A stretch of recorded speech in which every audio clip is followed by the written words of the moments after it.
En toute franchise, j'ai commencé les mêmes choses par un jeu. Parce que bon, moi je prenais le plaisir de cirer les chaussures. Mais en grandissant, j'ai vu non, que bon, en faisant des recherches, je me suis rendu compte, mais on n'a pas de marque africaine pour concurrencer des grandes marques. Et alors que le levage est tellement développé sur notre continent.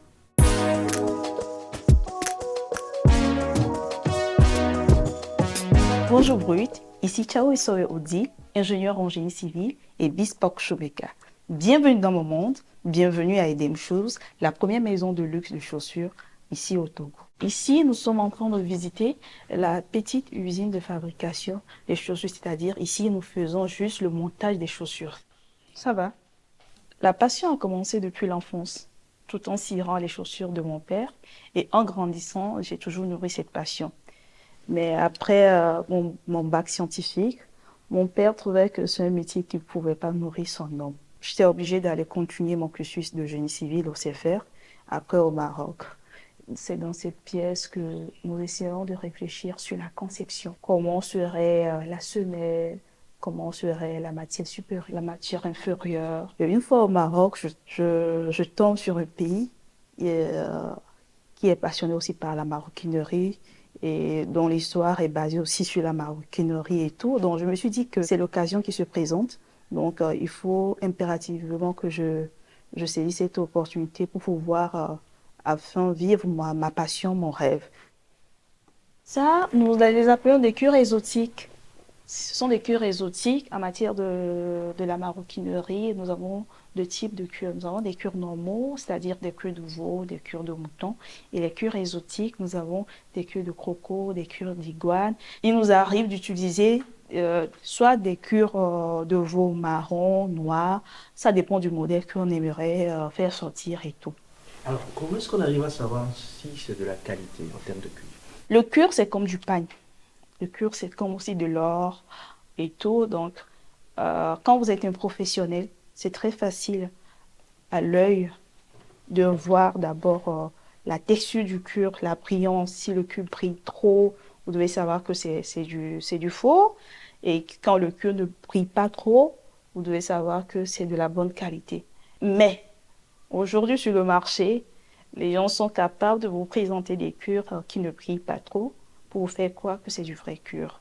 Luxury des choses a commencé après quelques entretiens avec des clients qui consommaient des choses et qui ont dit au deal, nous voulons que tu nous fabriques encore des souliers, des standing et tout. Et donc voilà, moi j'aime les chaussures de luxe, voilà les chaussures de luxe que je porte et tout. Est-ce que ça ne te dirait pas de me proposer ces chaussures-là? Donc, ainsi de suite, j'ai commencé à faire des petites recherches, une marque, à voir comment implanter une marque de luxe pour pouvoir satisfaire ses clients et ses clientes. Et tout a commencé par là. Hein. Là, je vais faire un entretien euh, d'une paire de chaussures que j'ai dans ma main. C'est une paire d'Enigma de la maison Edem Shoes. Normalement, pour faire l'entretien d'une paire de chaussures, il faut toujours mettre l'embouchoir. Déjà 2 ou 3 jours pour que l'embouchoir absorbe l'humidité des chaussures et tout. À défaut d'avoir un budget pour pouvoir acquérir un embouchoir, vous pouvez mettre des papiers comme le faisaient nos parents. La paire de chaussures a été déjà cirée. Donc, pour pouvoir cirer encore le soulier et tout, il faut toujours enlever l'ancien cirage. Le soulier, excusez-moi, c'est comme le visage d'une femme. Il faut le nettoyer, l'hydrater et le nourrir. Je n'avais pas une vision claire. Mais au fur et à mesure où je grandissais, en fait, je mûrissais cette passion. Tout a commencé par venir. Et il faut reconnaître aussi avec les recherches aujourd'hui, grâce à Internet, on peut apprendre et aussi élargir nos domaines. Donc, avec l'équipe aussi qui est derrière moi, ça m'a vraiment beaucoup aidé à pouvoir embrasser et élargir aussi certaines idées que nous, par le passé, je me disais que c'était un peu difficile de pouvoir les réaliser, mais avec l'équipe, ça a été vraiment facile. Pour un entretien de cirage, c'est tout un art. Donc, généralement, ça prend 30 minutes. Hein. 30 minutes, voire 1 heure. Ça dépend de l'état du cuir. Je suis togolaise. Je me dis aujourd'hui, je peux apporter ma pierre à l'édifice pour pouvoir booster l'économie. Il est très impératif pour nous les jeunes qui allons nous chercher à l'extérieur de revenir pour bâtir notre nation.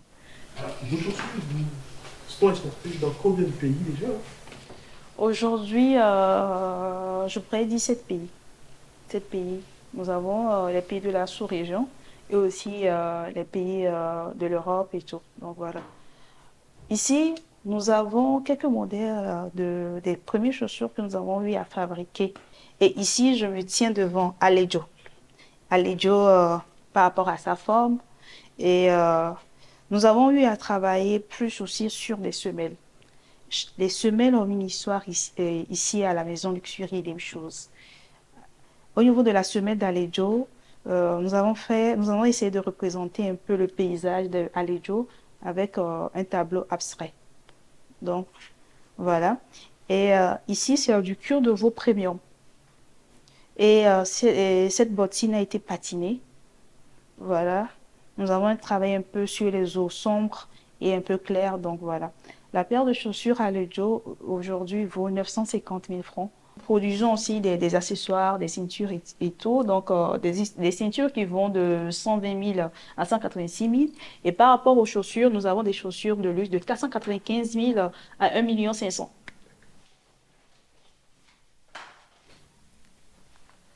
Comme tout jeune entrepreneur, si je vous dis aujourd'hui que tout a été rose, je vous ai menti. Nous avons connu des hauts et des bas, des échecs qui sont comme mes propres cousins. Donc, aujourd'hui, les difficultés que nous rencontrons, c'est plus au niveau de l'achat des cuirs. Donc, au niveau des usines de tannerie, des fois, vous allez, on vous dit non, revenez telle date, telle date. Donc, pour pouvoir lancer des collections, ça prend du temps. Notre stratégie, c'est de communiquer moins sur les réseaux sociaux et de proposer un produit vraiment de très bonne qualité et à un prix raisonnable pour pouvoir séduire nos clients et nos clientes.